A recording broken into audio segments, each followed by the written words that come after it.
Okay, today's guided notes have to do with quantitative data.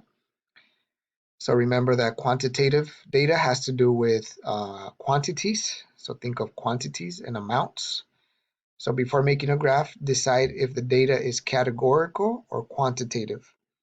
Once you determine that you are looking at quantitative data, then you'll be able to display using some graphs. You're either going to make a dot plot, a histogram, or below is something called a stem and leaf plot. So starting with a dot plot. A good feature about a dot plot is that you get to see all the observations. You get to see all the values. But follow these three steps. Make sure you label the axis, meaning the tick marks, and the title of the graph. Scale based on the variable, because this changes depending on what the variable is. And put a dot for each data value. For example, if we were to collect data of how many pairs of shoes does this class own, and we collect this data, so this data would be the same thing if students would have responded, this is 5 here, this is 15, 25. The way you interpret these data sets, two dots means that two separate students. Student 1 has 5 pairs of shoes, student 2 has 5 pairs of shoes. That's why you have two dots here. And then in here, depending on the 6, 7, 8, 9, one person has 6, one person has 7, and then you have two other students that have 6, 7, 8,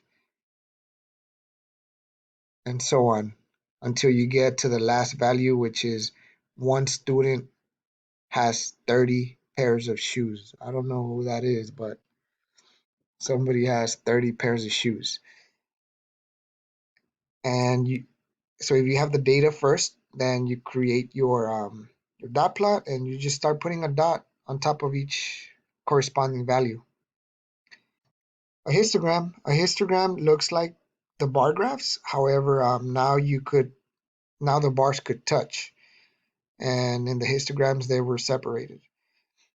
So a histogram looks like a bar graph, but heights shows numbers. So now these heights show the frequency in each class. So the class is the range of values. So from 0 to 10 is one class, 10 to 20 is another class, 20 to 30 is a different class, and 30 to 40 is a different class. Um,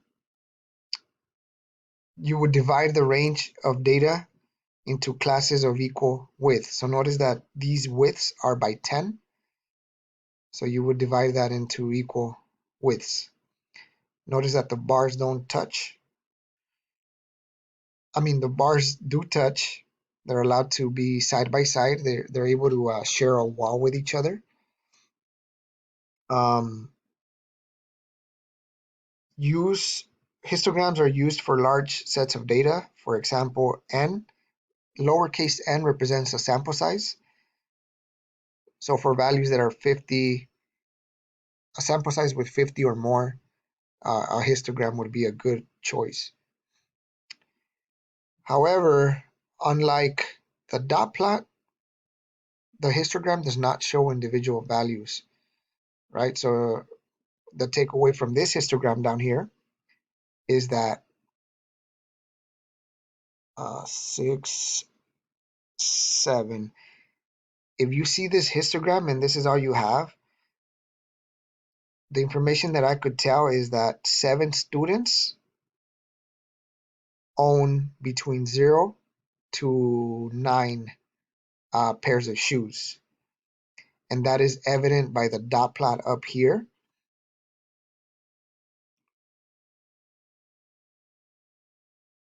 So let's see, that is 1, 2, 3, 4, 5, 6, 7. So this portion that I'm circling from the dot plot is this portion. So the max is 7. That's how you build the first um, bar in this histogram. The 10, so that those two students that have 10 pairs of shoes, they belong to the second bar, to the second bar on this histogram. Okay, what else? So histograms do not show the individual values. You just get to see them as a class of equal widths. To create a histogram with your TI Inspire, so this histogram you could, and the dot plot, there is a video, there's a separate video on how to use your TI Inspire to create a histogram and a dot plot. Moving on,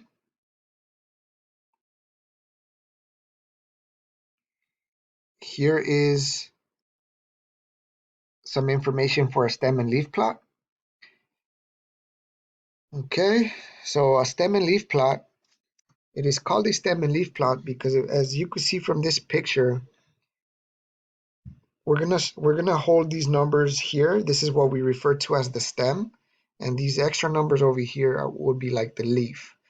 We refer to as the leaf. So a stem and leaf plot shows the distribution, meaning the shape, while preserving all the values. The histogram also, you could tell the shape of the distribution. Only use stem and leaf plots or do dot plots when you have less than 50 values. Otherwise, this is going to be very time consuming. Number one, separate each value into a stem consisting of all but the rightmost digit. That's the leaf. So for example, if you collect a number such as 53.2, then the stem would be the 53. Then you do this line here, and on the right side of it, you put the what's to the right of the decimal, the 2. So something like this, you could refer to it as 53.2. Another example, maybe you have 53.1, 52.2, 52.3, 52.4. If for this list of numbers, if I want to create a stem and leaf plot, I would do this. I would create my stem. So 52 and 53 are my two numbers on the left side. I'll draw this line here. And then I could see here that for 52, I see a 2, a 3, and a 4. So I would put it here, here, and here. This means 52.2, 52.3, and 52.4. And then 53.1 gets its own line down here. Okay, so write the stem vertically and in increasing order. So notice that I did 2, 3, 4 in increasing order. Write the single digit leaf to the right of each stem. That's what I did. I put it on the right. Make sure you title and include a key. This is part of the rubric. If you don't include a key, then we're not going to understand what you created. So for example, number of shoes from the data from above. 0 means that only 5 students, or from right here I see that 2 students have 5 pairs of shoes, which what we got from above. Here we see that 1 student has 30. This doesn't mean 0 as in like 0 students have 30. This means that 1 student has 30. Something like this means that 1, 2, 3, 4, 4 students have 20 pairs of shoes. And very important is this key here. You want to label the key. So for example, 1 and this line, and 2, this is the stem and this is the leaf, represents somebody that has 12 pairs of shoes. You have to write that down and the title. Moving on to describing distributions.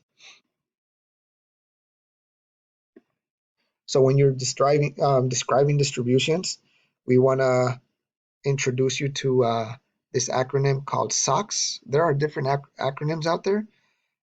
For this lesson, we use SOX. S represents shape, O is outliers, C is center, and S is the spread.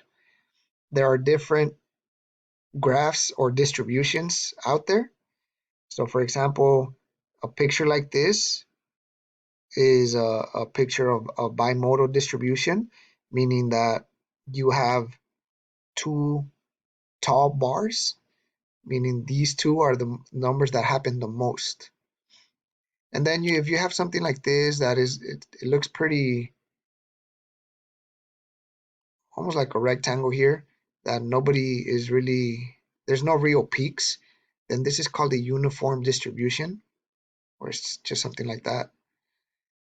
A unimodal, this something like this is unimodal if you have exactly one highest bar graph, uh, one peak, that's unimodal.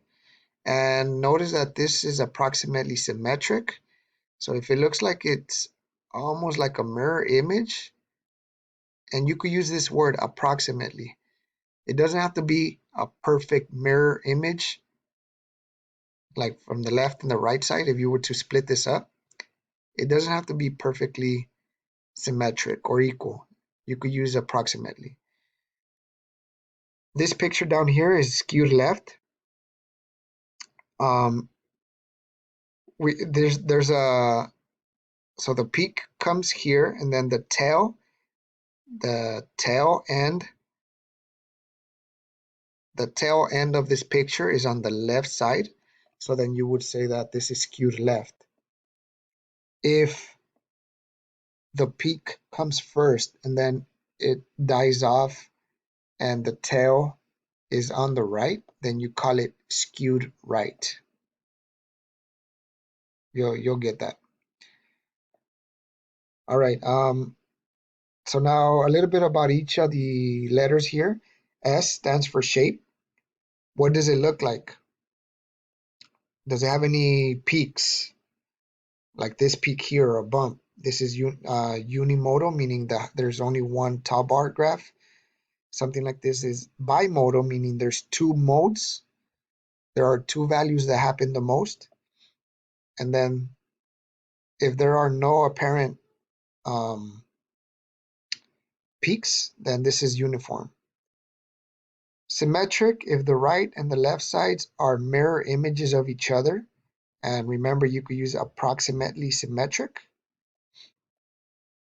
Okay, so if something like this is, if you were to cut this in half, the left looks pretty close to the right. Same thing over here. The left side looks pretty close to the right side. Skew. If the distribution has a tail, the tail points towards the skew. So the tail is pointing towards the left, so this is skewed left, and this is skewed right. Oh, are there any outliers? So for example, this picture here, there's a large gap between the rest of the points. There's a little small gap here, but this number out here would be like an apparent outlier. So in the number of shoes example, it would be like somebody that has like 30 or 50 pairs of shoes. That's like way farther than everybody else. Data points that appear unusually small or large compared to the rest of the values. And notice that sometimes not all distributions will have an outlier. So sometimes when you're being asked to describe a distribution and there's no number out here and there's no number out here, then you could say something like there are no apparent outliers. So you could say something like that. Hey, this picture has no It doesn't look like it has any outliers. Moving on to the C on center. Okay, so the C for the center, we're talking about the either the median. The median is the middle value in the data set. So we use the median. The median is not pulled by the tail. So very important information here. You got to know that the median is not affected by where the tail is at. We'll show you an example of that shortly. The center is used for any distribution, even for the skewed distributions, skewed left, skewed right. Okay, so when you're being asked to describe um, a distribution, you need to make a comment about center. And I forgot to mention, when we're doing the SOX acronym right here, when we're doing the SOX acronym, you want to add context. What is when you respond? What is the problem about? What is the context? Furthermore, the mean is the average. So these are two words here that you need to be familiar. The median, which is the middle value, and the mean, which is the average. So our X bar, oh, you can't see that, is the average of the value in a data set. The mean is pulled by the tail. So this is another very important concept here. And you want to use for approximately symmetric distribution. So if you're looking at a skewed like this or like this, then don't mention the mean. Only use it for approximately symmetric distributions. Spread, how much variability? So another word to reference the spread, we talk about variability. The range is the difference between the max and the min. So you look at your biggest number for the range, say it was 30 shoes minus somebody that has 5 shoes, then the range would be 25 pairs of shoes. These calculations we're going to get to, how to find the IQR. I'll just write it here, but later we're going to learn how to calculate it. The IQR is Q3 minus Q1, and the standard deviation where we use this sigma notation that represents standard deviation. When we're describing a distribution, we need to reference the IQR or the standard deviation. So something that is tight like this, a nice peak like this, has less variability, whereas something that is wider has more variability. There's going to be a separate video on the solution for this AP example here.